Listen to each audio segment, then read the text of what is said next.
Now the topic is non-Newtonian flow.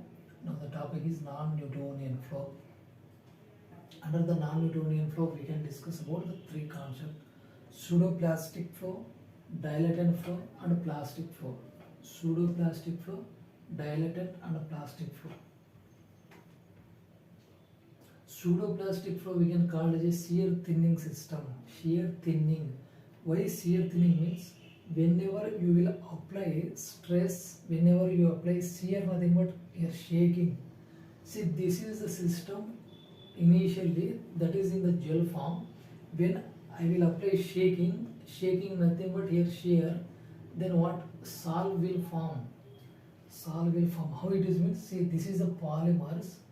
The polymers are entangled. Entangled means there is a cross-linking of the polymers like this. Cross-linking of the polymers like this. We can call it as a entangle. Entangles are present in the gel form. When I will shake this system, the entangles will grow and leads to formation of straight form. Leads to they will orient in the horizontal direction.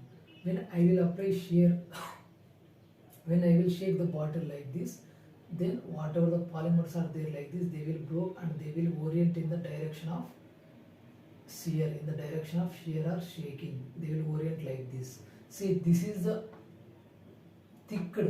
See, more thickness is there, yet thickness is decreased. So shear thinning, thickness reduced from here to here. See, this is thickness, more thickness, this is having less thickness. So that is gel form, that is solid form. So here we can call it upon application of shaking or stress,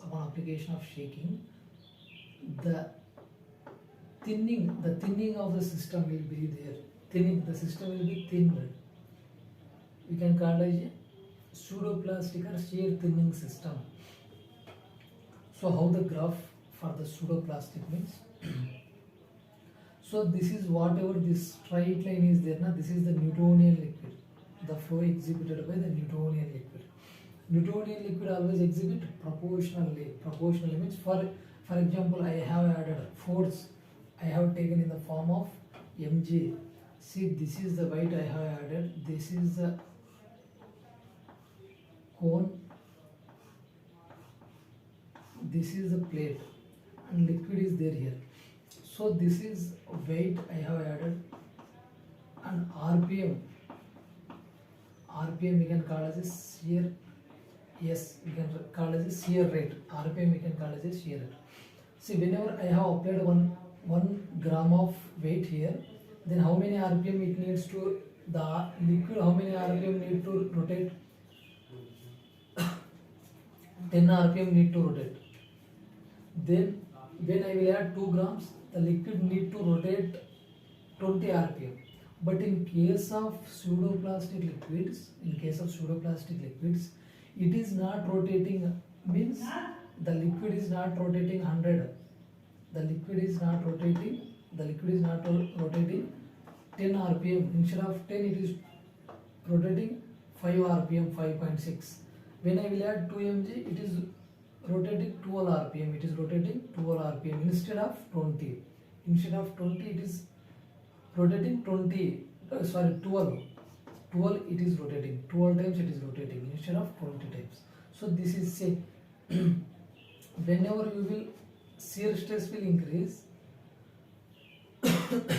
Whenever you will increase the weight, the number of RPM is reduced.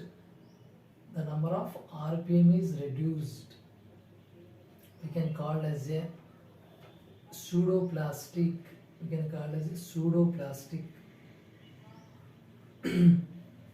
So what is happening? See, viscosity is reduced. See, whenever at 10 RPM the viscosity is 2. At 20 RPM viscosity is reduced. The viscosity is reducing here. See, the viscosity is reducing. See, whenever the viscosity is reducing, the flow is more. See, the revolution is more. See, 5 to 12 to 32, like that. 12 to 32, like that. See, Viscosity is reducing. Viscosity initially when at 10 rpm it is viscosity is 2. At 20 rpm viscosity is 1.2. 1.2. Viscosity is reducing in this case. Viscosity is reducing upon increasing of shear rate. So what kind of polymers? Synthetic and natural polymers. Synthetic and natural polymers will exhibit pseudoplastic behavior. Synthetic and natural polymers will exhibit pseudoplastic behavior. Shear thinning. Shear thinning means viscosity is reduced. Shear thinning. So now come to the dilatant flow. Dilatant flow we can call it shear thickening. See, initially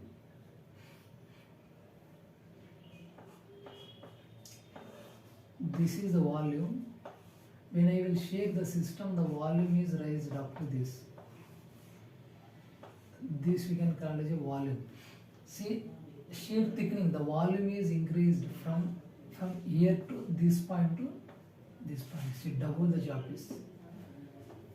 The volume is increased from this system. This is surface of liquid, from this system to this system. When upon shaking of the system, when you will shake the system, the particles will move upside. And due to immediate movement of these particles, there is an entrapment of air. Air entrapment is there. So liquid, whatever the fluid is there, cannot completely surround this particle. The liquid cannot surround this particle. Here the liquid, sufficient vehicle is there around the particle. Here the sufficient vehicle is not there. A little bit surface of particle is surrounded by the air due to the shaking, and volume is increased. Hence we are using as the term dilatant. Dilatant means increase the volume. Shear thickening system. So what is happening? See, this is for Newtonian fluid.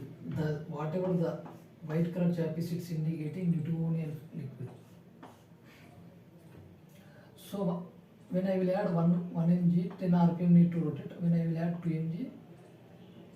mg or 2 grams, then 20 rpm it need to rotate.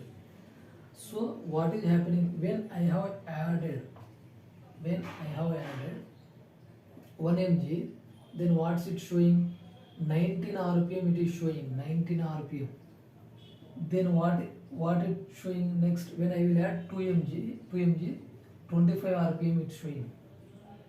See, 1 mg 19, 2 mg 25 rpm. So this is violated from the standard line. This is violated from the Newtonian fluid. Hence we can call it as a dilatant flow. What is happening?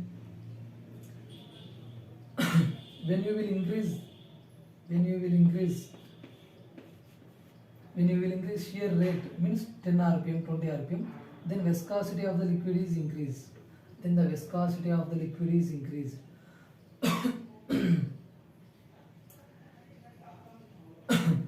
Then the viscosity of liquid will increase. When you will increase the shear rate, the viscosity of the liquid will increase.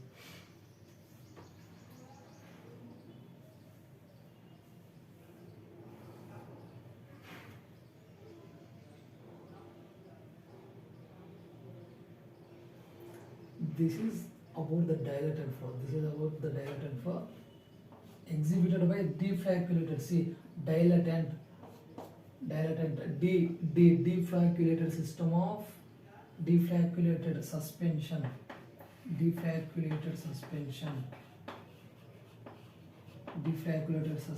containing more than 50% of solids. Deflacculated system containing more than 50% of solids, we can this exhibit dilatant flow, shear thickening system. Next one is plastic behavior. In the plastic behavior, what it will be there means, see the particles.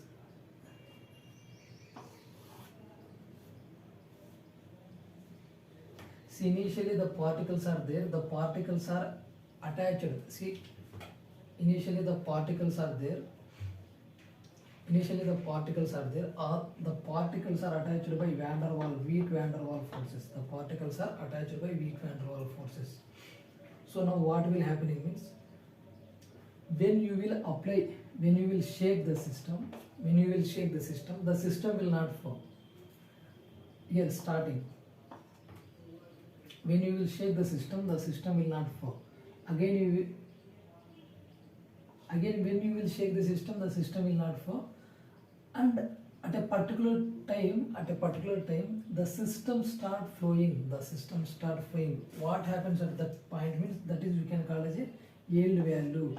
Yield means up to the yield value, the bonds means weak van der Waals forces are present between the particles. When you will apply force more than the yield value, above the yield value, what will happen means, the bonds, the weak van der Waals forces bond will broke and leads to the flow of liquid in the plastic system. This is also a violation. See, this is the standard Newtonian liquid flow. This is the plastic liquid flow. This line indicating plastic liquid flow. In the plastic liquid flow, slope is equals to mobility. The plastic flow, slope is equals to mobility. So up to yield point, the bonds, weak van der Waals forces are there. When you are again applying the shaking, means applying the stress nothing but shaking at a particular time, means above the yield value, the bonds between the particles will broke. Then immediately the liquid start to flow. You can call as a plastic flow. The materials which exhibit the plastic flow we can call as a Bingham bodies. The materials which showing the plastic flow we can call as a Bingham bodies. Very, very important. This is about the non-Newtonian flow of the liquid.